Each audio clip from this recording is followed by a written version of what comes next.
So I've just gotten back from seeing Madam Web. Madam Web is a truly dynamic character. Hi! And I'm making this video as an apology to Morbius. Madam Web is the hit new film in Sony's Spider-Man-less cinematic universe that's made up of 2 gay rom-coms and the cinematic masterpiece Morbius that made so much money that it definitely didn't bomb in theaters twice. I'm not sure how much I can talk about what it was like seeing Madam Web because YouTube doesn't allow you to talk about self-harm topics, but I've decided that it just has to be a money laundering scheme because there is no way that they keep putting out these low-effort CWRs looking superhero movies that are like 15 years too late and aren't just sending them out to die. I mean, there has to be some kind of plan here, right? Or am I expecting too much from the same studio that put out the Emoji Movie? Morbius, I can see maybe how they thought it was going to make money because they basically just did the exact same thing that they did with Venom, except they forgot the fact that people actually like Venom. But Madam Web has been a train wreck since day one, which I know is very surprising for a movie that has the same writers as Morbius. Its entire marketing campaign was carried on the back of every single man on Twitter being horny for Sydney Sweeney, and Dakota Johnson sounding like she was being held at gunpoint in every single interview she did. Dakota, this is the first appearance of Madam Web in Marvel Comics. I ordered this just to bring it today. Wow. Have you had a chance to... I mean, it was probably a great sign that she left her talent agency a week after the trailer came out. I remember seeing that her shitty costume that she doesn't even wear in the movie was leaked like on a fucking cranberry juice bottle. And then things only got worse when we got a trailer that had lines like this in it.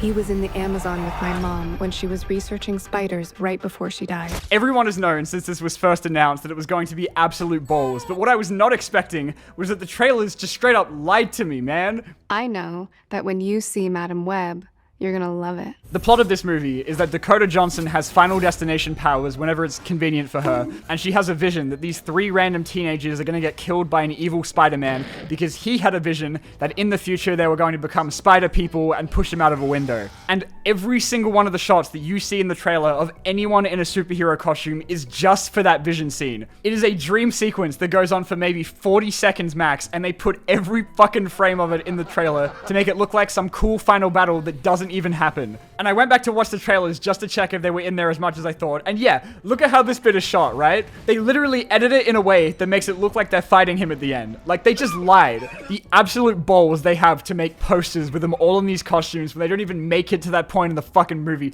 I hate you, Sony. I'm so mad about it, and I don't know why. Like, I mean, yeah, I wasn't expecting anything from a Sony movie, but I figured if my brother was going to force me to go and see this, then at least I would get to see some spider people, and I can't even have that. But it shouldn't be surprising, because they did the exact same thing with the trailers for Morbius. I will never forget, there is a shot in the Morbius trailer where Jared Leto walks past graffiti art of Tobey Maguire's Spider-Man that is not in the final movie. And they also made it look like Vulture from Spider-Man Homecoming was going to be an important character in the movie, when really he's only in the post-credit scene where he somehow gets transported into the Sony universe and meets up with Jared Leto to tell him that he's starting a team to fight Spider-Man, who Morbius has never met before.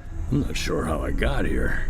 Has to do with Spider-Man, I think. Who? So, Sony's been trying to make a movie about the Sinister Six since like 2014, and you can tell because they spent half of the Amazing Spider-Man 2 very clearly setting it up. And it was going to be like one of many, many spin-offs they wanted to do to make their own Spider-Man cinematic universe that all went down when the Andrew Garfield movies did. But Sony is obsessed with franchising everything, okay? I mean, just look at what they've done with Ghostbusters as a good example, right? When they did that 2016 one that nobody liked, they immediately announced a whole ass production studio dedicated just to making a Ghostbusters cinematic universe. I am completely serious. I wish I was making this up. Now, obviously that never happened because nobody saw Ghostbusters 2016, but now I think they're going to try again because they accidentally made a Ghostbusters movie that people actually liked. Fuck! And I guarantee you, if the sequel to it makes money, we are going to be seeing these like every 2 years until the end of time. So now I guess they're trying to do the Sinister Six again. And so far, our amazing lineup is a convicted groomer, Michael Keaton from The Wrong Movie, and Kraven the Hunter. But not a single one of these people have any beef with Spider-Man because they're not technically allowed to. Can you name the 3 Spider-Man Tom Holland movies?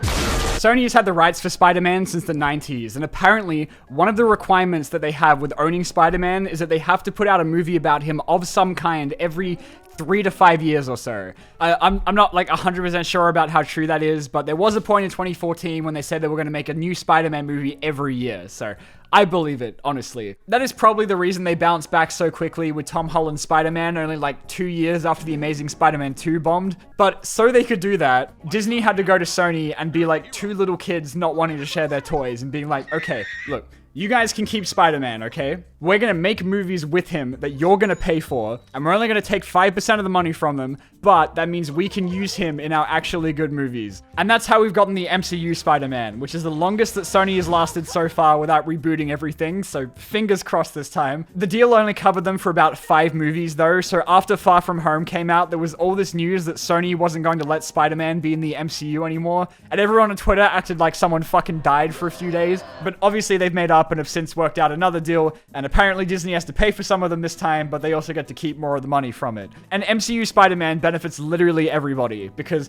Marvel gets to use Spider-Man again, Sony gets to make a shit ton of money for doing literally nothing, and we all get actually good movies with Spider-Man in them. So, to recap, this basically means that Marvel can make Spider-Man movies with Sony, but Sony can't make Spider-Man movies about Spider-Man. Isn't Hollywood magical? But that still leaves Sony with like 5 million characters from the Spider-Man IP that they can make extra money off of and not have to share any of it. It just means that they have to make a cinematic universe out of leftover side characters that are heavily reliant on Spider-Man without the reason why most of them exist. And Venom obviously went and taught them the very wrong lesson that they can actually just make these Spider-Man-less movies and still make a shit ton of money anyway, which is why they went and greenlit 100 of them, like an El Muerto movie, who's like a fucking Z-list Spider-Man villain that's appeared in like maybe 2 issues ever. That was actually meant to come out last month until the main star of the movie dropped out of it. They stole it from me, Carmine! They took it! That was today! Today! But then I found out that Madam Web, despite having the most Spider-Man stuff in it out of any of these so far, isn't even a part of this Sony cinematic universe. It is entirely unrelated to all of this other shit. So what's even the fucking point? So I think maybe their backup plan is just to like force their way into the MCU like an annoying younger brother who won't leave you alone. Because at the end of Venom 2, Eddie gets transported into the MCU and licks a TV with Tom Holland on it. And they followed up in the weirdest way in the after credits for Spider-Man No Way Home, where they got Tom Hardy really drunk and forced him to recap the MCU. And it was a really angry green man. Hulk.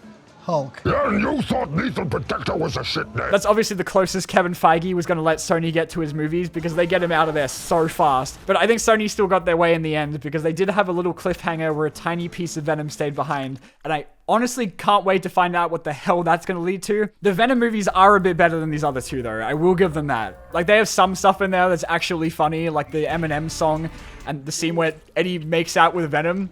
Eddie, why do we have a boner, Eddie? But they still remind you that they're Sony movies because at the end he still has to have a big CGI vomit fight with an evil Venom twice. Time to die.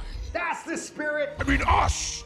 We are going to die. I was surprised to find out though that a lot of people actually really like the Venom movies because I asked people about it on Twitter and pretty much what I got out of it is that everyone knows they kind of suck but they love them anyway. And I still remember when the trailer for the first one came out and the reactions were pretty stellar. Whoa, that was pretty cool actually, I'm not gonna lie. And the final movie still kind of does feel like it comes from a different dimension where the MCU doesn't exist and superhero movies kept being shit. But unlike Madam Web and Morbius, it feels like at least one person on the production team was actually trying, and that is Tom Hardy. I don't know what came over me, please. Let me fix it. Fucking push it again! These two movies are literally carried by Tom Hardy's dedication to playing a sweaty, mumbling failure of a human being for 2 hours straight. This man actually jumped into that lobster tank for real. For a 30% on Rotten Tomatoes. Who else would want to do that? Like, actual legend. He even does the voice for Venom too, and that's why the core of these movies is Eddie Brock getting abused by his 19 inches of venom. I am Venom. And you are mine. And so, Sony must have seen that every single Letterboxd review for the first movie was just calling Eddie and Venom gay because they leaned way more into it in the sequel. I am out of the Eddie closet! And Venom 2 isn't like all the other girls, okay? It's a bit quirkier than that. Venom 2 knows that it's dumb as shit, and I think it's because it leans into some of the dumber parts of the first movie that it basically just becomes like a slapstick comedy where like Venom goes to a rave at some point. Your costume is amazing!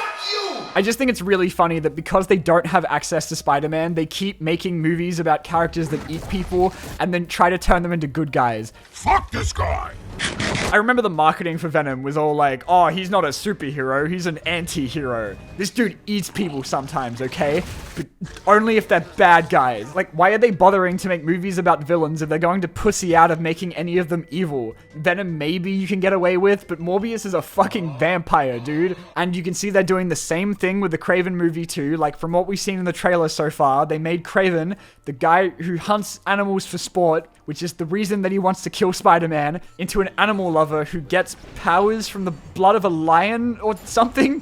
What? So without Spider-Man, what are we left with? A Morbius movie. A movie that's so fucking boring that everyone had to make up stuff about it to make fun of it because the actual thing gives you nothing to work with. Where because Morbius isn't allowed to be a bad guy, he has to fight a villain that is just him with the exact same powers, which has absolutely never been done 1,000,000 times before. Like, Jared Leto in real life is more evil than Morbius is in this movie. And it's so frustrating because I forgot until I was writing this video that Sony are the same people that put out the fucking Spider-Verse movies. They could be doing more stuff like that with the Spider-Man IP, but of course that takes effort and talent, and you don't need any of that to make Morbius. Dude, the fact that Spider-Verse and Morbius have the same budget makes me want to do something illegal, okay? Anyway, now that we're at a point where even the real Marvel is having a hard time getting anybody to go see their movies, both them and DC have dialed it back with just one superhero movie each this year to give everyone some very much needed breathing room. Except for Sony, who are putting out 3 of these fucking things this year. I mean, I know I'm still going to be there for Venom 3, but I mean, is anyone really excited for Kraven the Hunter?